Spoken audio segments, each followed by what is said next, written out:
Welcome to another edition of the Fantasy Football Fellas podcast. It's Lucas, Tyler, and Cameron. Fellas, how we doing today? I am doing pretty well. I have not had school now for a little bit over a week. So, it's just been a much needed break.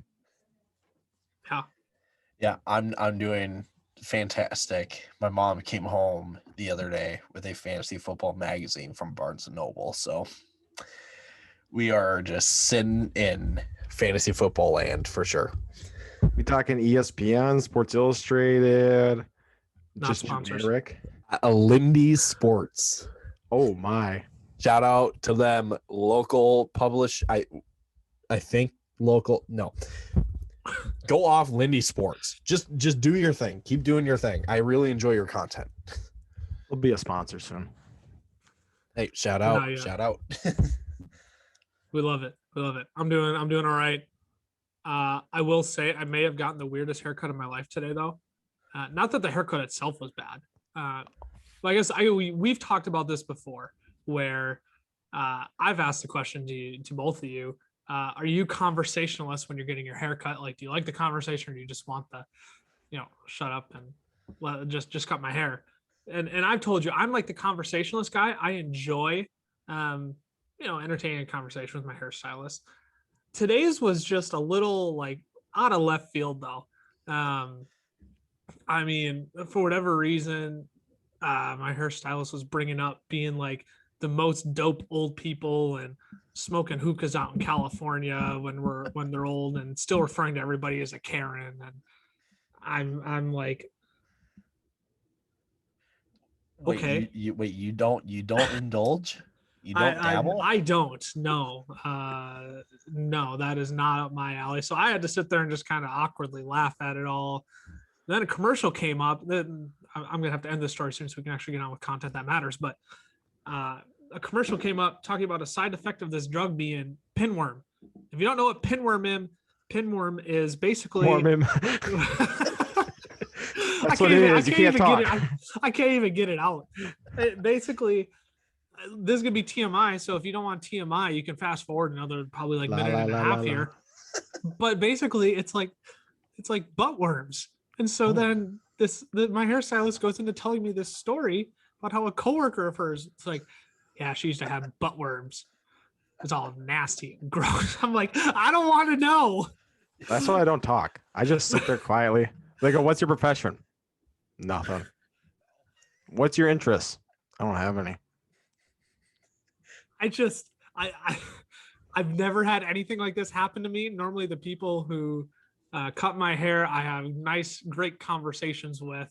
Today was just, I didn't know what to make of it. So I left with a good haircut. Well, maybe I shouldn't say that as I'm wearing a hat on the podcast, but they're all taken off so the people can see. Woo! I know I haven't had gel in it or anything, so it's a little wonky, a little bit of hat hair. But hey, you know what? If you don't have the video, it's just awkward as you have no clue what's going on. But anyways, let's actually get into fantasy football content now. And we decided we kind of like starting with a hot take last week. So we're just gonna make it a segment. We're just gonna call it Hot Take Ty, and Tyler's gonna have a hot take for us every single week. And I'm here for it. So Tyler, I don't want to call it the inaugural segment of Hot Take Ty because we technically had one last week. No, please do call it that. Please do call it. He wants the pressure. Build the suspense. In the inaugural segment of Hot Take Ty, what is your hot take today?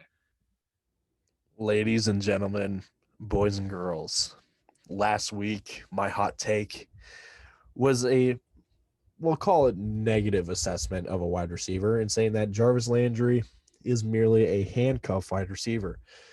This week I've gone to the other side on a more positive hot take.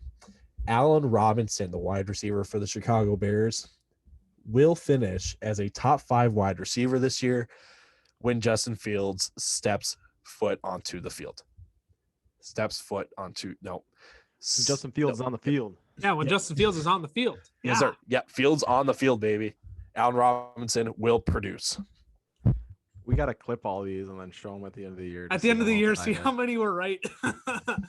I'm willing to take the risk. That's why he's hot take time. All right, but is he better or worse than Keenan Allen? Worse. Oh, thank you. Good man. Couldn't mess up Cameron's hot take. No, Well, we'll be getting into a lot of the NFC North players today, including Allen Robinson. But we're gonna start with the team that we think will finish last in the NFC North, and probably to no shock to everybody else, it is the Detroit Lions. And I don't want to pull a Cameron here, but I'm gonna monologue this. Okay, I'm gonna monologue the Lions backfield just like we've been hyping up for weeks now. Because Deandre Swift is a beloved player. Okay. I love Deandre Swift. He saved me my fantasy season last year. He kept me alive to get me darn near the championship. And I got robbed and didn't start Juju Smith-Schuster. I started Corey Davis. And we won't talk about that. But I love DeAndre Swift. I was all in on DeAndre Swift this year. If he weren't such a trendy pick, I would have chosen him as like my ride or die, basically. But anyways, I need to talk about what a travesty it is that DeAndre Swift will likely not be the workhorse back for the Detroit Lions this year. In 13 games last season, 13 games, not all 16, 13, DeAndre Swift finished as running back 18, and that was with Adrian Peterson playing all 16 games, and Adrian Peterson finished as running back 40. So clearly DeAndre Swift was a more talented fantasy productive back in that backfield. In weeks 6 through 10 alone, just those 5 weeks, DeAndre Swift was running back 4 on 5 yards an attempt, 5 yards a rush, on 8.4 yards a reception. That's insanely valuable in PPR. Go off DeAndre Swift. He was 13th amongst running backs in receptions last season. And if he had played in all 16 games, he would have finished right around the running back 5 range in receptions. And had those, extra 9-10 receptions or so, if he played all 16 games, that would have pushed him to running back 14. He would have been top 15 running back. So now we need to flip the coin a little bit, talk about Jamal Williams, because Jamal Williams finished as running back 38 last year. And Aaron Jones, with Jamal Williams there, finished as a top 5 running back. Anthony Lynn, I'm here to tell you that DeAndre Swift and Jamal Williams can coexist. And DeAndre Swift can be a top 12 running back. So this leads me to my question for Dan Campbell, Anthony Lynn, whoever in the Detroit office is listening to this right now, which I hope you are, because I am quite infuriated. Why are you threatening to put such a hard cap on DeAndre Swift's ceiling? Anthony Lynn, you had Austin Eckler, who you turned into a top 10 running back single-handedly, and I'm just begging you to please do the same with DeAndre Swift because he has the same capability and talent and upside to do so. He might be literally the only excitement for your team this season. I don't want to talk about Jared Goff. I don't want to talk about Jamal Williams.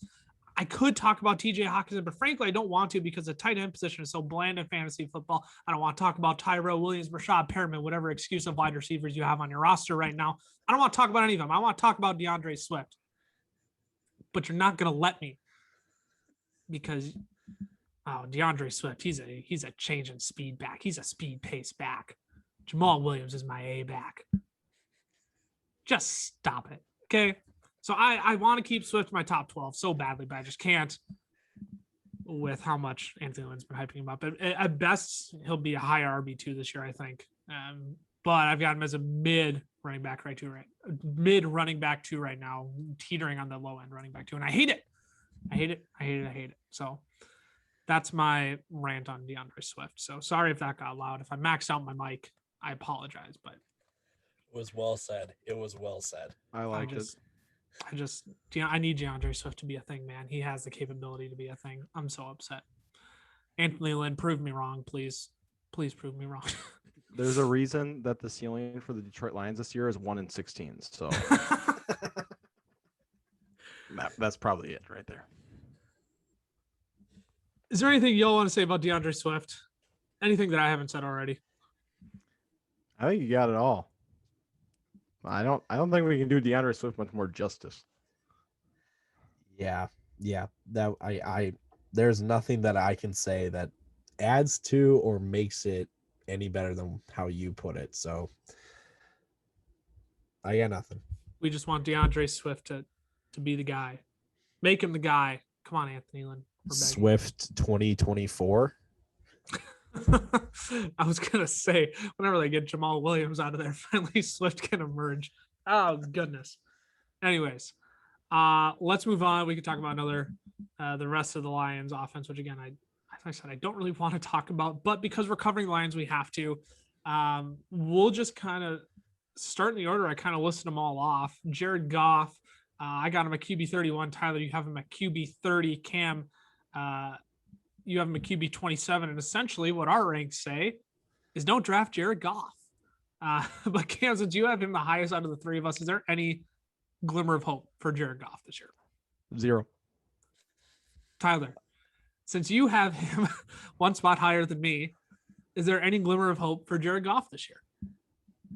Never. All right. And that is also my answer. There is not much upside to Jared Goff this year. He should be left undrafted, left on waivers. Unless if he somehow comes out and miraculously becomes like a top 20 quarterback, then I'll start talking about it. But Jared Goff pretty much untouchable right now in your fantasy drafts. Let's move on to one of the targets he'll be throwing to, TJ Hawkinson. We'll start with ranks again. I got him at tight end 5. Tyler, you have him at tight end 4. Cam, we're at tight end 5 as well. Pretty much consensus between all of us. He is a top 5 tight end, not one of the top 3, but in that next tier of 2 or 3 tight ends. So, Tyler, since you have him the highest, though, you have him ahead of Mark Andrews, actually. What's your reasoning for putting Hawkinson ahead of Andrews in this case? 2 things. One is because Hawkinson is really he's the clear number 1 target for Goff. Mark Andrews is he's got a run first offense. He has produced in the run first offense, but now they've added Sammy Watkins, they've added Rashad Bateman. So they've accumulated more weapons to disperse the ball. So just for that, I mean, that's one reason why I have Hawkinson higher than Andrews. But I think another reason, excuse me, is that Hawkinson was kind of on an upswing, I guess, in terms of development and production, I guess. The majority of his targets actually came later in the season between weeks 8 and 14. So it took him a while to get going. And then as he got more and more comfortable, then he kind of started to produce a little more. So I think Hawkinson's really now figuring out, okay, this is where I belong. This is where I fill in for the team. So I think with a clear defined role and less targets to fight against, I think that's why Hawkinson is a little bit above Andrews. Not much, but just a little bit. Fair enough. Yeah. I mentioned it last week. I was considering putting Hawkinson above Andrews as well. Haven't quite sold myself on doing that yet, but they're going to be splitting hairs. I think that's what the kind of the point you're getting at there too. But Hawkinson really is coming out into his own, like you mentioned. So, Cameron, any other thoughts you want to add on to that? He had 101 targets last year, 67 catches. I think there's an uptick. You lose Kenny Golladay, you lose Marvin Jones, you lose your 2 best pass catchers on the team. There's no way his targets don't go up. I just don't know how good the rest of the team is. That's the thing. Is he might get better. He might get more targets, but I don't know if they're going to be quality targets. Because I don't know how well Jared Goff's going to play. They're going to stack the box. They're going to force Jared Goff to throw, so maybe that helps them getting a little more one-on-one coverages. But I just think his floor is tight end 6, and I think his ceiling's tight end 4. So I think he's just going to stay right in that range.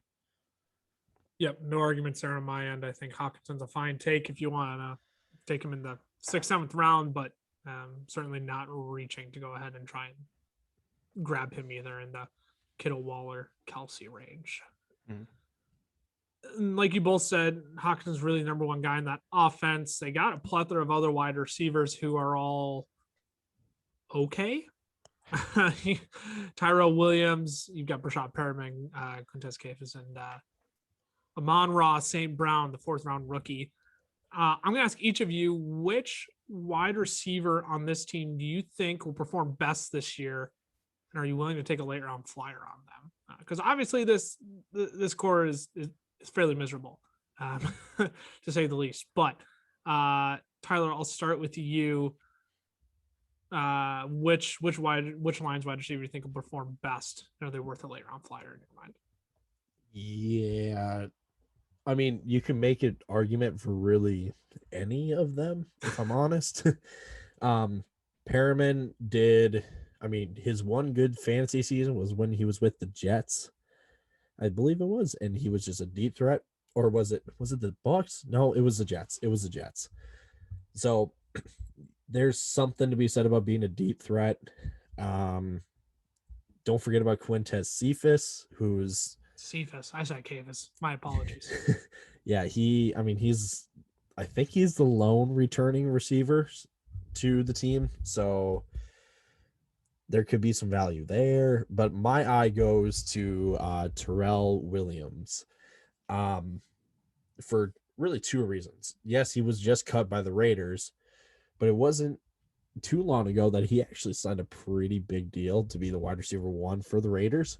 So it's not, teams know that he has a shot to produce on the NFL, as a wide receiver 1, maybe wide receiver 2 for an NFL team. And the other thing is that in Williams, his lone 1,000-yard season, that was under Anthony Lynn with the Chargers. So Anthony Lynn clearly trusts Terrell Williams to some extent. And yes, this was also because Keenan Allen was hurt and they needed just to get the ball to somebody. So, like I said, my eye goes right to Williams. I might take him as like my wide receiver 5, maybe, if the board is just getting really, really thin. So yeah, he's probably the one guy, but I mean, maybe it's best to just kind of wait a couple weeks just to see how this team plays and see how they play. So yeah, Cameron, any wide receivers stick out on your end that you may take a flyer on? I'm going to go with the rookie Amon-Ra St. Brown. I think he's the guy that they're probably going to be most excited about, just taking him in this last draft. But like Ty said, I would not take him. I take that back. I might take him as a late round 13, round 14 guy, round 12, maybe. But I would not stretch to take him if there's nobody else on the board at all. If you're in a 12-man league and you're on your last pick, maybe. But I probably wouldn't take any Lions receivers in the draft. Yeah, and I have no arguments with either of those. Those are the 2 guys that I would kind of keep an eye on. If I'm looking for a wide receiver 5, or if I don't take a backup QB or tight end, there are definitely guys that I would keep an eye on and would consider at least. But no arguments there. I agree with all that. That Lions wide receiver core is just pretty abysmal this year. So I'm staying away from them for the most part. Let's move on to the Chicago Bears now. Team will think we're the team we think is going to finish 3rd in the division. Let's start with a guy we all love here on the podcast. The guy represented in hot take ties, a hot take today, and that is Allen Robinson. I still don't think people give this guy enough love in fantasy. Finished as wide receiver 9 last season. And Tyler, you have the closest to him there. I have him at wide receiver 12. You have him at wide receiver 10. Cam also has him at wide receiver 12. Tyler, how likely do you think it is that he slides into the top 10 wide receivers again this year? I think it is it is 100% possible. Borderline, buy it, buy some stock in it, whatever. I think Allen Robinson will have a Keenan Allen type season like Allen did last year, where the vet will kind of look his way first just because steady hands. And then when the rookie comes in, the rookie will say, oh, I know this guy can get open and he can make some plays, right? So I think Fields then starts to look Robinson's way a little bit more than Dalton. So yeah, I think it is definitely possible and more likely than not that he finishes a top 10 wide receiver in fantasy this year. Yeah, Cam, what are your thoughts on Allen Robinson? Anything? I really like him. You look at these last 2 years, he's had probably bottom third of the league quarterback play, and yet he's still finished with 150 targets both seasons, about 100 receptions, at least 6 touchdowns, and about 1,200 yards. So if Andy Dalton and Justin Fields can figure out how to play slightly below average, I think he's going to be just fine, and probably, just like Ty is saying, creeping in on that wide receiver 10. He's a guy that's proved, I think he was number 1 in contested catches last year. There were times where Mitch Trubisky would throw it like 15 yards past him and he'd find a way to get it. It was just unreal to see some of the catches that he made. Mitch Trubisky would chuck it up in quadruple coverage and Allen Robinson would come down with it. So you know he's going to get catches. You know he's going to be open. It doesn't really matter who's throwing the ball as long as they can get it in the air. It's going to get in his hands. Yeah, don't disagree with any of that. I think I've said that on almost everything. Y'all have really covered pretty much all the content well up to this point. I'm a big Allen Robinson believer, big Allen Robinson fan. The one thing I will add, he finished wide receiver 13 on a points per game basis last season. So even there, he's still knocking on the door. He's not some, fluky player of, he's just in there because so many guys were hurt last year. Like Allen Robinson is going to get you fantasy points. He's a reliable asset to have on your team. Absolutely. I think he's worthy of being right knocking on the door of top 10, no matter where he's at in the rankings. Yeah. So maybe it's worth, Cameron, you kind of touched on, maybe it's worth talking about the QBs that are going to be throwing him the ball. And I say QBs because that QB room, Chicago, is something else right now. And I think based on our rankings, we all have differing opinions of it. And I need to change my rankings after today now based on news that came up, but we'll get to that in a little bit. Cam, I'll just kick it right back to you. What do you make of the Bears QB situation right now? I don't think Andy Dalton lasts the season. He's not a starting quarterback anymore. I think he kind of proved that with Dallas. That was a division last year in Dallas. Like I understand that he was hurt for multiple weeks, but in the games that he played, like he did not play great teams down in Dallas when he was starting down there. And they have a really good offense in Dallas, and they were not putting up points. And I just think that he's kind of proven that he's just not a starting quarterback anymore. So I think you trade up to get Fields at 10. There's no way you aren't looking for any opportunity to put him in the game. Like Lucas said, there was news that came out. Lucas, are you okay if I share this, or am I? Go for it. Yep, be my guest. I just wanted to make sure I didn't want to have you really upset at me later because I stole your thunder. But that's in case you're wondering, that's how we are on this podcast. We're extremely petty with each other. So that was a total joke. I'm sorry. That was really awful. But I just think that you trade up to get him. You know that Dalton's not going to be your future. You're going to give him every opportunity. Going back, this was why I said that whole thing, is because Matt Nagy said that there is no way that Justin Fields is starting week 1. He did not say there's no way he's starting week 2. So I just think that Andy Dalton is safe for week 1, but any week after that, I really think Fields is going to be in there at some point. Andy Dalton is our starter. Justin is our number 2. We are going to stick with this plan. You just got to trust the plan. Okay, Matt Nagy, until you realize Andy Dalton is a QB1. Tyler, what are your thoughts? Does Justin Fields get on the field this year? And if he does, where does he fall in your rankings? Yeah, real quick. All that I'll say about Matt Nagy is if you have to phrase your plan to phase Justin Fields into a game by saying that Andy Dalton is your week 1 starter, you should not be an NFL head coach. I'm just gonna say it.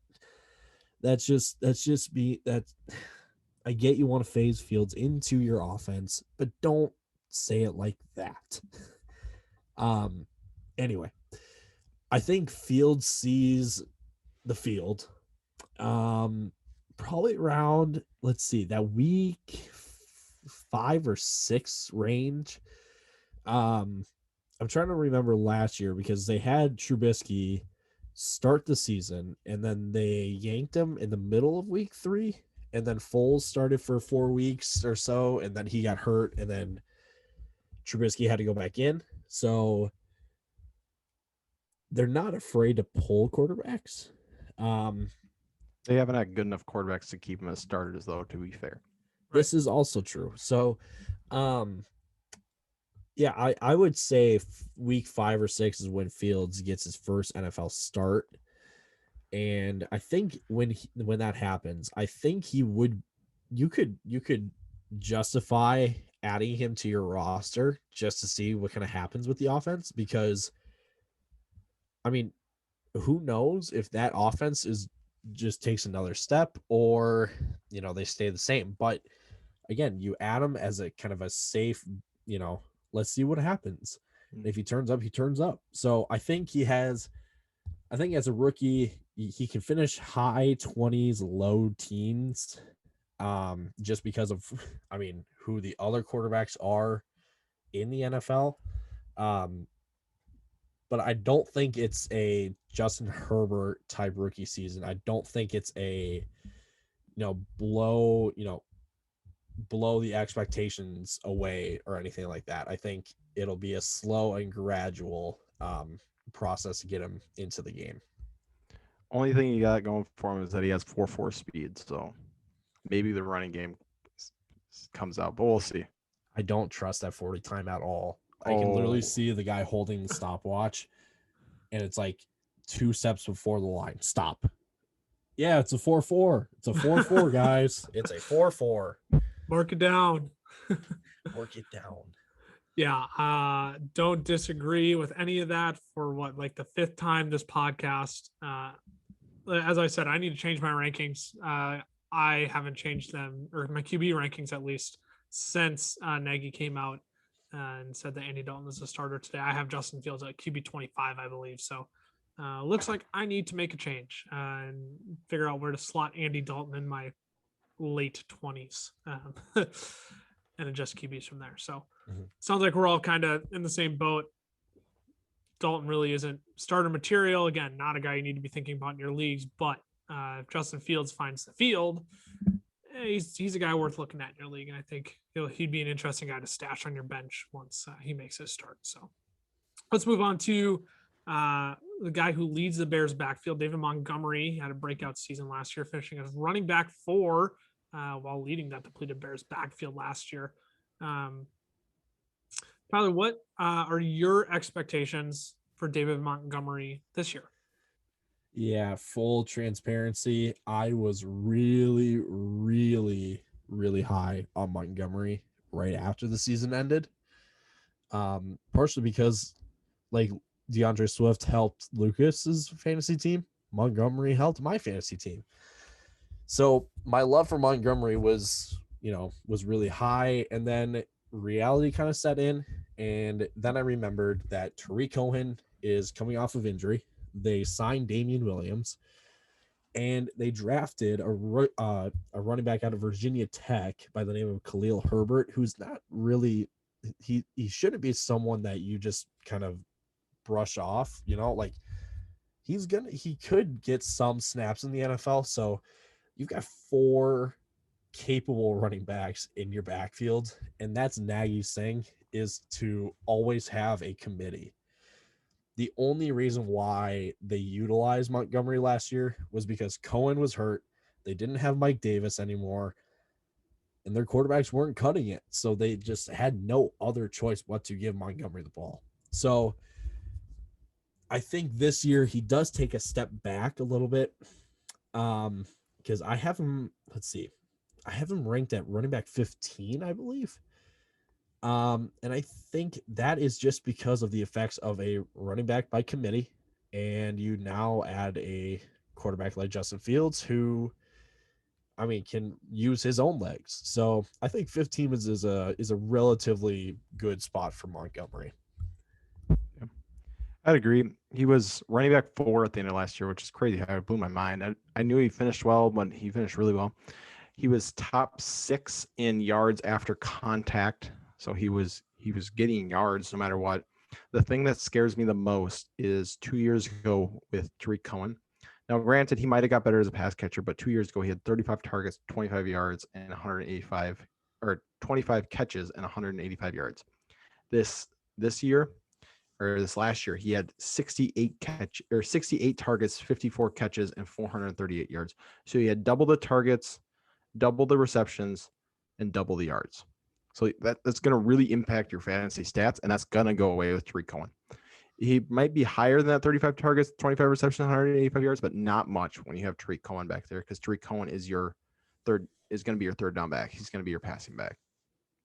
Now, his efficiency might go up and he might score more touchdowns, but you have to take him a step back from where he finished out last year, because he was on a tear, but he's gonna lose those passing downs, especially in PPR. He's gonna take a step back. Yeah. For reference, I have David Montgomery at running back 20. Tyler, you have him at running back 17. Cam has him at running back 18. We're all, outside of the top 15 running backs. And I think it's for the exact reasons that you both mentioned. It's a full committee there now. Tariq Cohen's back. He loses touches. Damian Williams is in town, loses touches. Drafted a running back and maybe lose a few touches there. But the point being, I think the big thing is that the receiving volume is going to go back down. It's just general regression, right? Like it's not a knock on how good of a football player David Montgomery is. It's just the fact that he was literally the only guy in the backfield last year, and he was the definition of a workhorse running back. So it's just general regression. You could probably still land him at your flex spot and be plenty happy with him there, but don't think he's a guy you need to have a super high expectations for. I think tampering him is probably worth it. So to close out the Bears, kind of like the Lions, there's no clear other wide receiver 2 in that offense. We kind of saw Darnell Mooney step into that a little bit last year, and he's kind of a guy I like in later rounds this year. And I think he's going undrafted in most drafts, actually. But he's another guy I like to keep an eye on, but don't think it's worth spending a ton of time on him. There's Anthony Miller there as well, who's always kind of been a thing, just kind of always lurking in the background. You got a young, exciting tight end and Cole Kmet. You have the veteran Jimmy Graham. From both of you, either of you two, quick thoughts on any of the other Bears pass catchers before we move on to the final 2 teams in the division? I'd maybe look Mooney later rounds, but the other ones I don't think are worth drafting. I think Cole Kmet and Jimmy Graham together follow the top 20 tight ends, and Anthony Miller is not in my top 65 wide receivers. So I think I might look Darnell Mooney, but that's about it. Yeah, I think when you look at the tight ends, when you look at both Jimmy Graham and Cole Kmet, Jimmy Graham really kind of showed that he's just a red zone threat. That's it. So maybe you stash him on your bench, maybe, but I don't know many people. I mean, I used to be one of these people where you draft 2 tight ends. I don't think I'm no longer this person. Thank you. I will just stock up on value elsewhere and then maybe trade for one. So, you could, I won't, but you could. But the other thing about Cole Kmet is that Kmet was really targeted later, like week 7, like 13 to 17 last year. Like he had,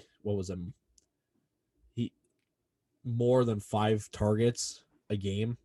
So he was really kind of looked at more towards the end of last year. So you may see Kmet kind of take that next step over Graham this year, because Graham is also on his last year of his deal in Chicago. But again, I wouldn't take any of these tight ends until, again, there is a clearer picture for them. To hopefully make Tyler feel a little bit better, I used to be the 2 tight end guy as well. And my second tight end that I'd always draft would be the one and only Chris Herndon, baby. Yes. And you want to know who never panned out for me as my second tight end? Chris Herndon. So to show moving you how on, because I am on tight ends, I had Jack Doyle as my starting tight end 3 years in a row. It was my only tight end on my roster. Yet you somehow survived. I can't believe it. Goodness. Moving on, basically what I hear is Darnell Mooney, everyone else is kind of, well, probably not worth your time. So now we kind of move on to the good old rivalry within the NFC North. And we had to talk this one out because it's always for those of you who don't know, we are a crew of Vikings fans here. We're all Minnesota born and raised. It's in our blood. Skull Vikes. Skull. So we, in our right minds, no matter our opinions on how good we think either team is and how successful either team has been, we, due to our home nature and our home blood, we can't talk about the Vikings before we talk about the Packers. And if we're going in tiers, we're always going to think the Vikings are going to finish first in the division. So yes, there is bias there, but we're not going to let bias get in the way of how we talk about the Packers, because we are a fantasy football podcast. And to play fantasy football, you need to utilize more than just one NFL team. So I used to be I'm not going to draft anybody from the Packers. And then I drafted Jordy Nelson. It was the best decision I ever made in my life. So we're going to talk positively about any players we think are worth talking positively about. And let's start with the man who tried to steal the draft night and kind of did, but also really didn't at the exact same time. And that's Aaron Rodgers. Came back strong last season. Finished QB3 after quite a few disappointing fantasy campaigns in years prior. We all generally have him in the same area. QB8 for me, QB7 for Tyler, QB7 for Cameron. Let's start here. I'll let you duke it out for who wants this question. How likely do you think it is that Aaron Rodgers leaves Green Bay? Tyler, that's all you. I will say at this point, I think Rodgers is in a Packers jersey. I've never seen a deal that comes together so quick for a franchise future Hall of Fame quarterback. It just doesn't happen. It takes time. So maybe if Rodgers holds out even into the season, maybe that you see a trade for Rodgers. I go back to all the times he was on the Pat McAfee show and really anywhere else that he did interviews. You saw a difference in how he talked about football, and you really kind of saw exactly what he said, that he just loves the game of football. That's just it. So it's hard for me to see Rodgers holding out by not playing football and just because he wants to just prove a point. That narrative doesn't really make a whole lot of sense to me with Rodgers. So to me, I think Rodgers is in the green and gold for at least another season. Cameron, I'll ask you kind of the follow-up question then. We touched on this a little bit in our mailbag that we did earlier this week, but we'll broaden the scope instead of just Aaron Jones. How crucial is Aaron Rodgers to the fantasy success of the Packers offense in general? The Aaron Jones is the Devonte Adams, Robert Tanyan. How critical is he to their fantasy success? I think he's crazy critical. I don't know how he couldn't be. He had 48 touchdowns last year. So there's no way that he's not critical, because there's no way Jordan Love's going to sniff that. And they've been talking about Blake Bortles might be starting over Jordan Love. If Aaron Rodgers leaves. So that shows you how unready Jordan Love is to play in the NFL right now. So it's just, I would not trust Jordan Love. They don't think he's ready, because if they thought he was ready and Aaron Rodgers is really asking for all these trade things, they'd just get rid of Aaron Rodgers, because they know Jordan Love's, they want him to be the future. So if he was ready, you just get rid of the distraction and go right into it, but he's clearly not. So I think Aaron Rodgers is so valuable to all these guys. I still think they put up decent numbers if Rodgers leaves. Like Devontae's still going to be a really good wide receiver who's going to be open a lot, who's going to get a crazy amount of targets no matter who's throwing the ball. Aaron Jones is still a really good running back. Tanyan will be interesting because a lot of times these young guys throw to tight ends. That would be his only thing that's going for him. But I would still rather have Rodgers. I just think the gap is so big between Rodgers and Love that they have to take a step back. Yeah, no question. I agree with all that. I think Devonte Adams will still be a top caliber wide receiver. He won't be as good as if he is with Aaron Rodgers. But I mean, even with Brent Hundley throwing him the football, he was still averaging right around 16 fantasy points a game. So Devonte Adams is still going to get work. We kind of discussed Aaron Jones in the mailbag, so you can go listen to that episode that we dropped earlier this week.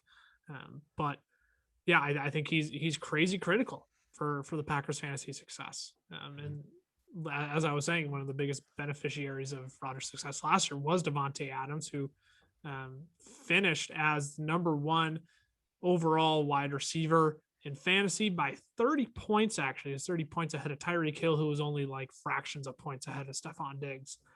Cameron, how likely is it that he repeats his number one fantasy wide receiver performance from last season? I think he could. It's going to be close. Devonte Adams had 18 touchdowns last year, which is insane. And Rodgers had 48, and 2 years before that, Rodgers had 25 and 26. However, I was looking at some stats. Devonte Adams has finished with double-digit touchdowns 4 of the last 5 years, and he's had at least 120 targets in all the last 5 years.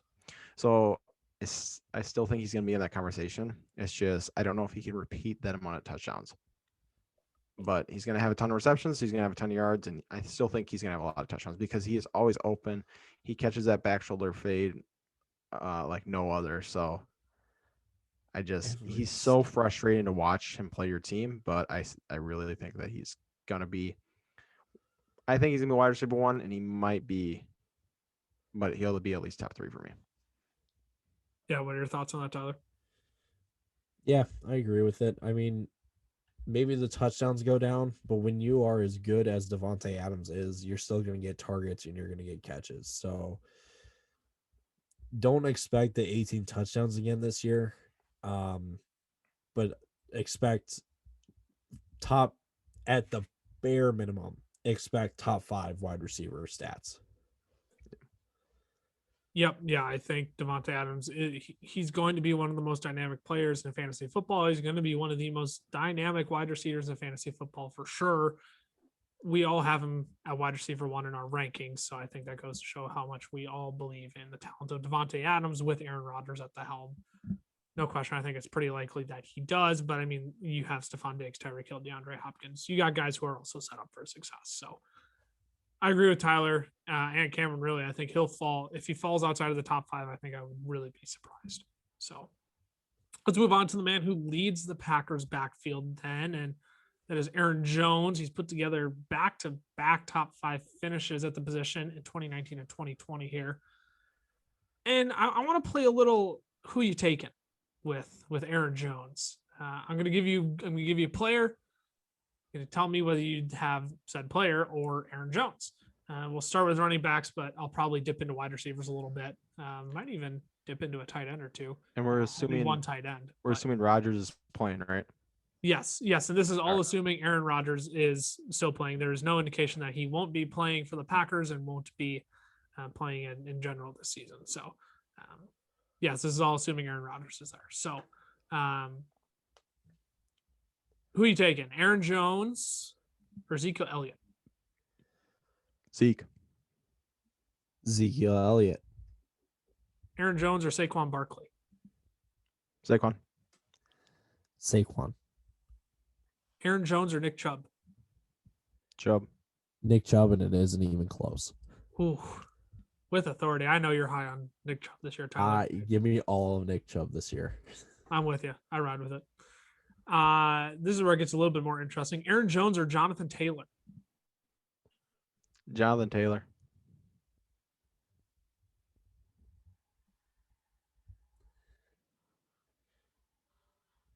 He's thinking hard. Man. He's thinking hard. Give me Aaron Jones. All right. Cameron, why are you taking Jonathan Taylor over Aaron Jones there? The skill levels there, I know they re-signed Marlon Mack, but I honestly don't think it's going to change that much for him. He was on a tear last year. I mean, he was putting up like 150 yards a game. He's ridiculous. No. And I just think that he's going to keep that up. I don't see why he wouldn't. So I think the skill levels there, they fall in love with him, and that offensive line is still ridiculous. So I'm taking Jonathan Taylor. Next player, we'll kind of wrap up running backs here, hopefully. Austin Eckler or Aaron Jones? Aaron Jones, if Rodgers is still playing. He's 1,500 yards the last 2 seasons. ton of touchdowns, so I just got to take Aaron Jones. Yeah, I'll take Aaron Jones too. It's close though. Yeah, it's close. I'm a little cautious, I'm a little stitious on Eckler this year, just with the defensive head coach and a new offensive coordinator. I still think he'll produce, but I'm a little stitious. That's all. So now I'm guessing we're getting in the range where maybe we start to tilt towards Aaron Jones a little bit more. Cam Akers or Aaron Jones? Oh, I'm taking Aaron Jones all day in that one. Aaron Jones. See, so this is where we can really tell it starts to fall off then, because Cam Akers in most fantasy drafts is right after Austin Eckler, Aaron Jones in here. So if you're taking Aaron Jones before any of those guys, man, you got to make sure you jump on those running backs early then. And Cameron, just for you, I have to. I thought you skipped him. I know. You were going to ask if I skipped him. Aaron Jones or Cameron's man of the hour, Joe Mixon? Aaron Jones. I love Joe Mixon, but because I'm taking right here, I'm taking Aaron Jones at the turn, So I'm taking him probably end of the first, beginning of the second. If I'm taking a guy right there, he needs to be for sure. He needs to be a guy whose ceiling is super high. And I think Aaron Jones has a higher ceiling than Joe Mixon does. I think they could. I still think Mixon's going to have a great year, but I trust the Green Bay offense more than the Bengals offense. That's what it comes to. I like Joe Mixon more, but I trust the Green Bay offense more than the Bengals offense. Well, I mean, I'm not going to fault you there. See, Tyler's laughing a little bit. I'm not going to fault you there though, because we've seen Aaron Jones finish as a top 2 running back in fantasy. Yes. We've seen running back 10 from Joe Mixon. So all I'm laughing is just Cameron had to reiterate 3 different times. I still like Joe Mixon. I still love Joe Mixon. Don't get me wrong. Hey, I don't want people coming at me now. I need to make sure that they know who my guy is. I love it. Hurt me to say that. I love it. So maybe now to look more at the fantasy draft, you're going to take Aaron Jones or Tariq Hill? Ooh, that's a tough one right there. I'm going Aaron Jones. I like having running backs higher. Aaron Jones or Stephon Diggs? Aaron Jones. Diggs. Last one, Aaron Jones, Travis Kelce. Aaron Jones. Travis Kelce. So Tyler gets bigger on the receivers as you make the turn there. Interesting. Yes. It would 100% depend there if I'm taking him first round or if I'm taking him second round, it depends who I took with my first pick. If I go running back first round, then I'll more like I might think about Tyreek Hill and Stephon Diggs there. If I go wide receiver first round, then I'm definitely going Aaron Jones. Yeah, I think more time not. At least in all the mock drafts that I've done, I've taken one of those 3 pass catchers in front of Jones just because I am at the end of round 1, beginning round 2. And so maybe there's a chance he falls on the turnaround. And even if he doesn't, that means that one of those other pass catchers are still going to be right there. Yeah, you don't really want to go 2 pass catchers back to back. But when it's Travis Kelce, Tyreek Hill, Stephon Diggs, doesn't get much better for pass catchers than that. And you set yourself up to kind of hold off for at least 2 more picks on pass catchers because they are just that good. So very good. Hopefully that gives y'all a better idea of how we value Aaron Jones. He's, again, tail end of round 1, early round 2. Hopefully you can kind of compare with where other running backs are going and where wide receivers are going as well, how you value Aaron Jones based on that as well. Let's move on to kind of the last guy we're talking about in Green Bay, and that's probably Robert Tanyan. He's tight end 4 from last season, which was kind of a surprise because Aaron Rodgers notoriously never used his tight ends and before when Jared Cook was still in that offense. And who's the other one that I'm missing? There was someone else in that offense that he utilized, and I can't think of his name for the life of me. Martellus Bennett? Is that what you're trying to say? No, I don't think it was Bennett, but Mercedes Lewis. It was somebody. Regardless, that's not important. We're talking about Robert Tonyan. No, they had Jimmy Graham. No, he didn't use Jimmy Graham. Stop it. Well, they had. Oh, you're talking about the last one he used? Yeah, I was around the same time as No. Jared Cook. Oh, I have no idea. Yeah, We'll move on. It's not Wasn't good enough to remember. Right. But anyways, Tanyan kind of became this commodity considering how thin the tight end pickings are in fantasy. Currently, I have him at tight end 11. Tyler, you have him at tight end 9. Cameron has him at tight end 11. Why do we think Robert Tanyan isn't in for a top? Oh my goodness, a top 5 tight end performance this year? Why do we think Robert Tanyan falls outside of the top 5 again? Tyler, you want to give some? Yeah, I was gonna say, even there? if you say Cam, I was gonna say no. I'm gonna take the first Go hack for it. at this thing. Do it. So, a long time ago, as in 2 seasons ago, there was a safety for the Chicago Bears by the name of Eddie Jackson. Eddie Jackson was a rookie out of Alabama. Not many people knew about him, but what ended up happening is that Eddie Jackson finished the season leading the league in interceptions. So he got a Pro Bowl invitation, finished he was an All-Pro.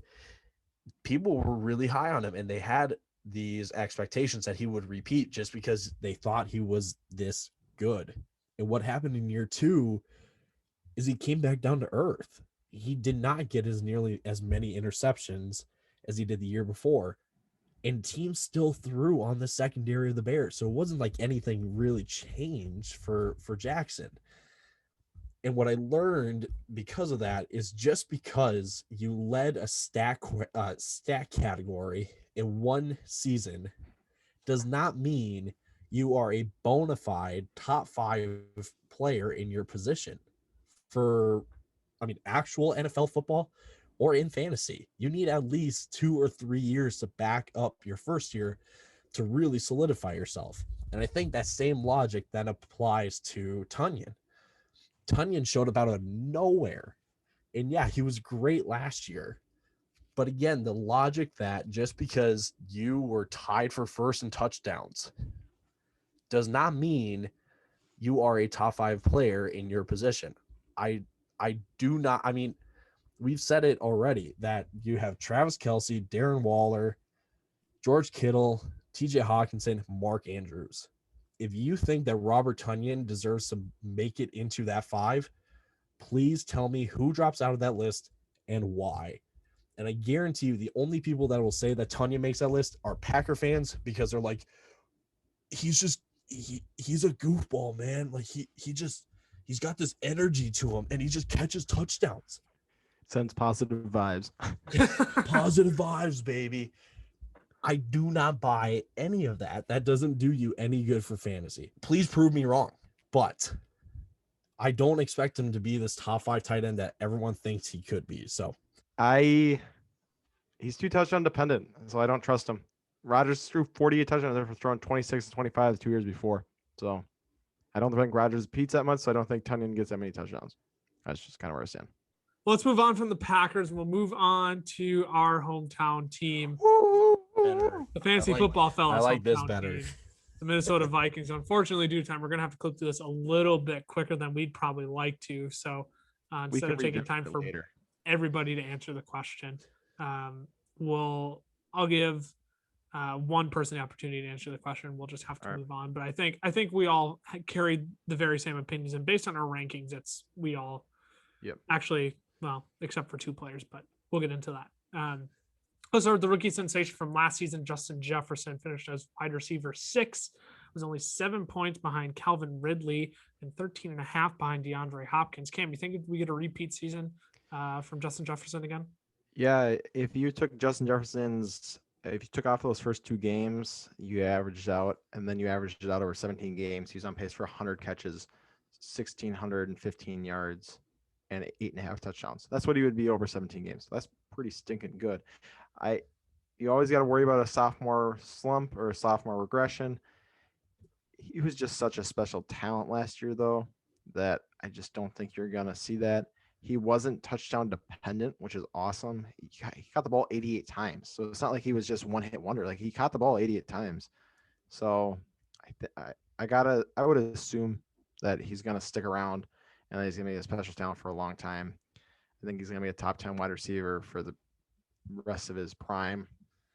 So I don't see him not repeating. Yep. This offense has only gotten better.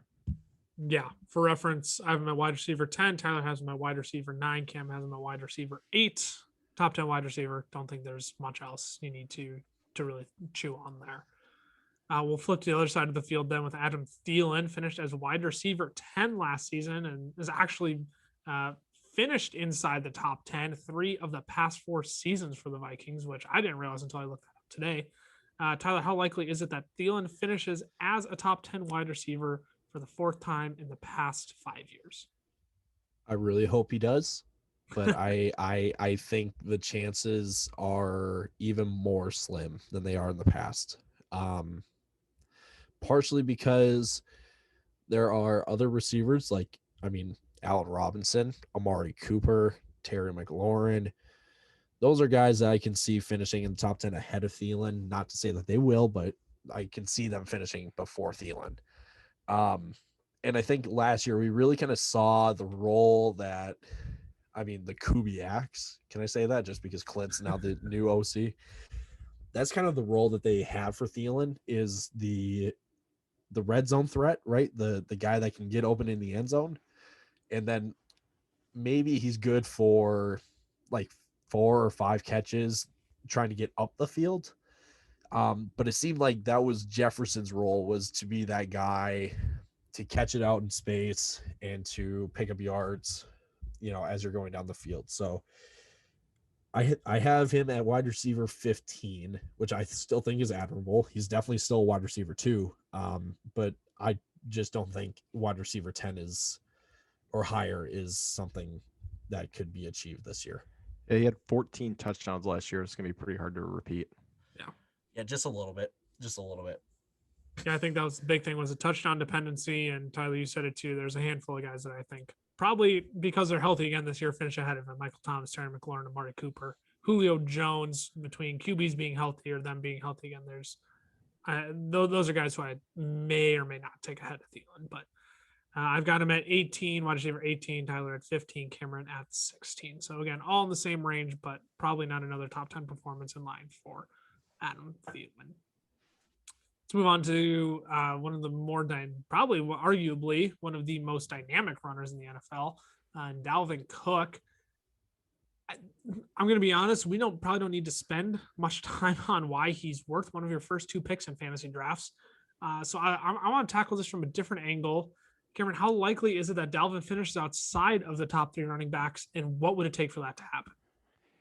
Someone else would have to go play unbelievable. You need someone else to play unbelievable, and he would need to get hurt.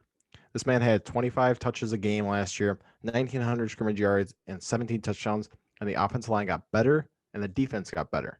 So the touches probably will stay the same, maybe even go up, because they're going to be playing from their defense is going to be much better. That's the way Zimmer likes to run the offense, and his efficiency is going to go up, which is going to be crazy because it was already so high. So something crazy would have to happen for him to drop out of the top 3. Yeah, any additional thoughts on that, Tyler? No, you're almost forcing an argument that Dalvin Cook falls outside of the top 3. So you're really stretching it to push him outside of top 3. Yeah, he's going to finish top 3 for sure. Yeah, no grapes there. Same thing. We have consensus running back 2 here. We all have him slotted behind Christian McCaffrey, running back 1. Should be a Sherlock pick as your number 2 pick in drafts this year. And I will say this real quick too. Even if Cook gets hurt, no one is going to say that Cook in number 2 is a bad pick. Exactly. No one will say that. Nobody will. That's just how the cookie crumbled, unfortunately, and it wouldn't be in your favor. So well worth your first or second pick in fantasy drafts. Let's move on to Kirk Cousins, man of the helm, Mr. We want to be prime time so badly. But he has sneaky good fantasy season last year. He finished as QB 11, and you both have Kirk a few spots higher than I do, actually. I have him at QB 17. I bumped him up ahead of Ben Roethlisberger for those of you who listened last week. You're welcome. Tyler, you have him at QB 14. Cam, you have him at QB 13.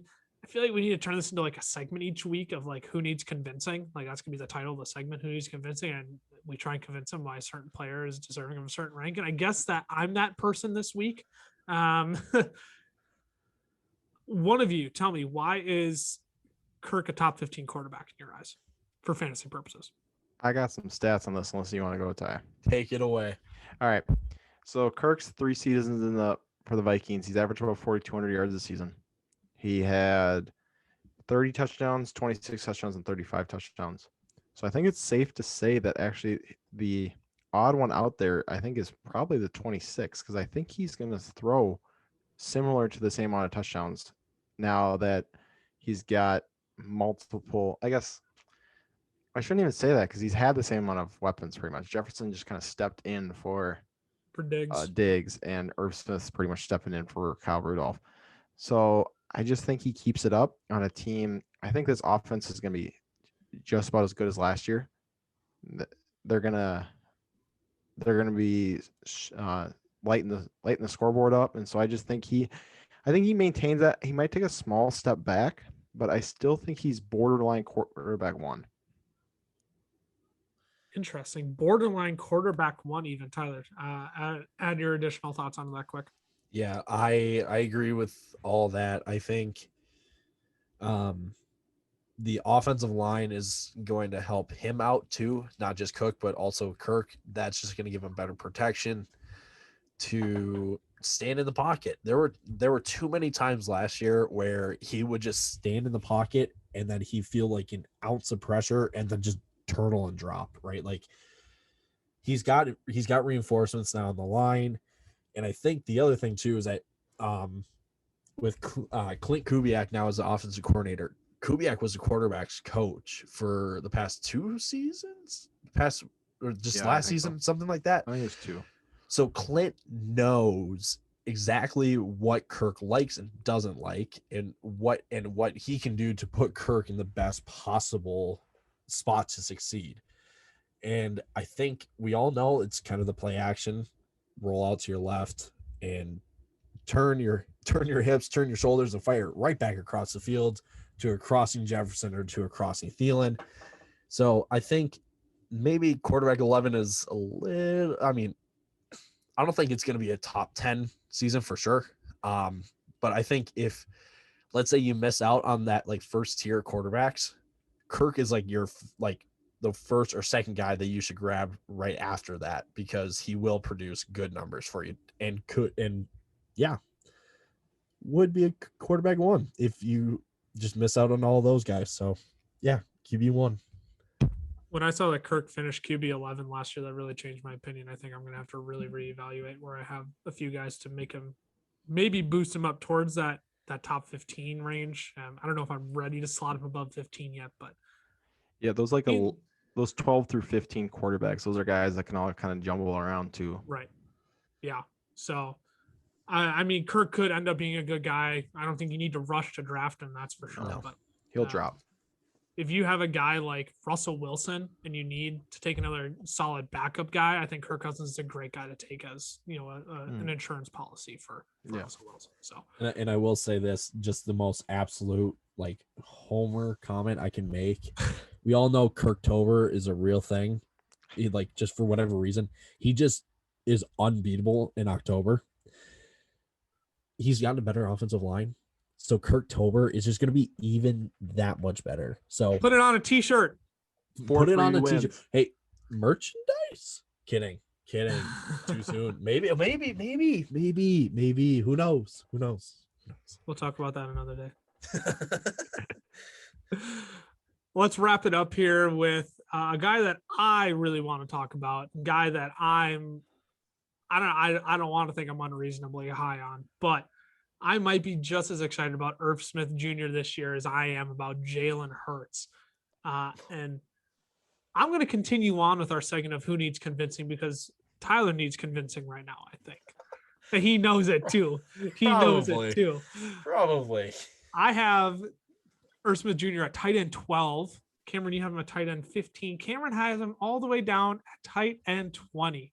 Oh, Tyler. Wait, I do? Yeah, you have him at 20. I have him at 20? Yeah. Oh, Lord. So forgive me, I know I have my chance to monologue, but for the sake of time and for the sake of I just really want to talk about Irv Smith Jr., I'm gonna mini monologue Irv Smith Jr. So Tyler, I'm gonna convince you why you need to put Irv Smith Jr. inside of your top 15 tight ends, if not inside of your top 12 tight ends. Am I actually a Vikings fan if I have Irv Smith at tight end 20? Like, is that a thing? Is that a thing? I mean, I'm questioning you now. Save me. That's all I'm gonna say. So here's the only stats that I needed to be convinced that Irv Smith Jr. is a top 12 tight end this year. Okay.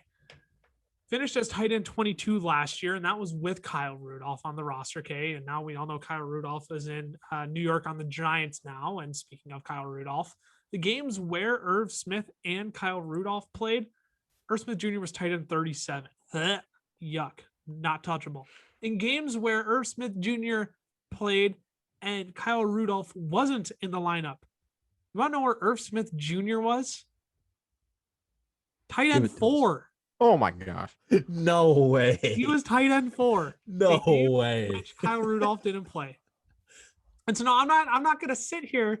I'm not gonna tell you that Irv Smith Jr. is a top 5 tight end. Like I'm not ready to hop on that wagon yet.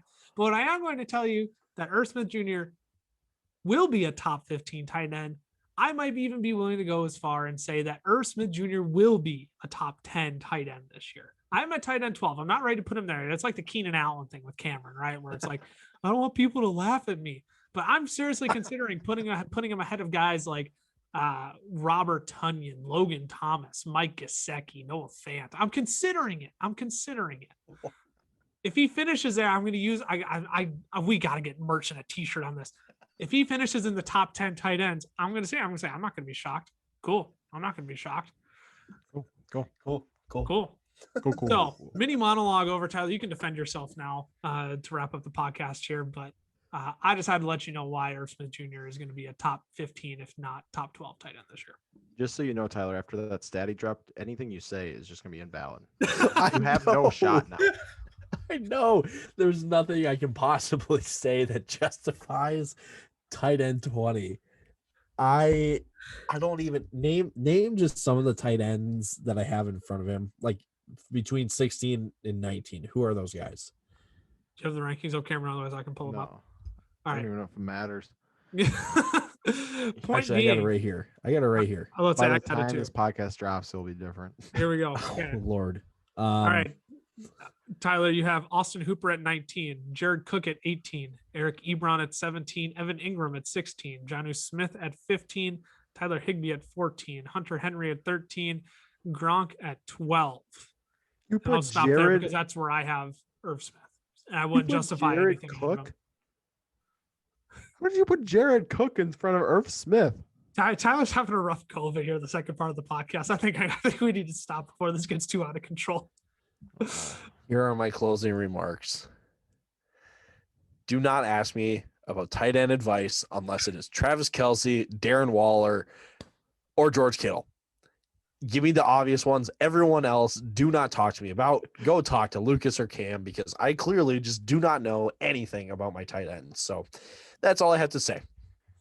It's also one of those where once the top 3 are gone, it's kind of like, well, when do I want to take a tight end? And then you just kind of take whoever's on the board. So it's okay. You're not you're not in that boat alone. No, I am though. I really, really am. That's the thing. Unreal. Well, that's the NFC North. Well, and on that note, fellas, any final thoughts as we close out the NFC North here? I think the Vikings run away with this division. The Bears might challenge the Packers for that second spot with the mighty Andy Dalton. Who knows? Red lightning. Who knows? And Irv Smith might be top 2, so top 2 pass catcher. You never know. So that's kind of where we're at. Anything from you? Please still tune in for hot take tie segments. I will just not talk about tight ends. That's all. Yep. Just I won't talk about tight ends on my hot takes. That's all. You heard it here first. No hot takes on tight ends from Hot Take Ty. Thanks for tuning in, listening to another division breakdown in the NFC North. Go ahead and follow us on social media. FF Fellas on Twitter, the FF Fellas on Instagram, Fantasy Football Fellas on YouTube, Facebook, and TikTok. Man, that was fun. Come back for another fun banter-filled episode next week. We're looking forward to it. Make sure to drop your questions as low as well down below in the comments if you're on YouTube, or feel free to post them in any social media posts as well for our mailbag series that we are starting. Thanks again for listening. Thanks for tuning in, hanging out with us today with the Three Stooges just being dudes. We are the Fantasy Football Fellas. Deuces. Deuces. Deuces.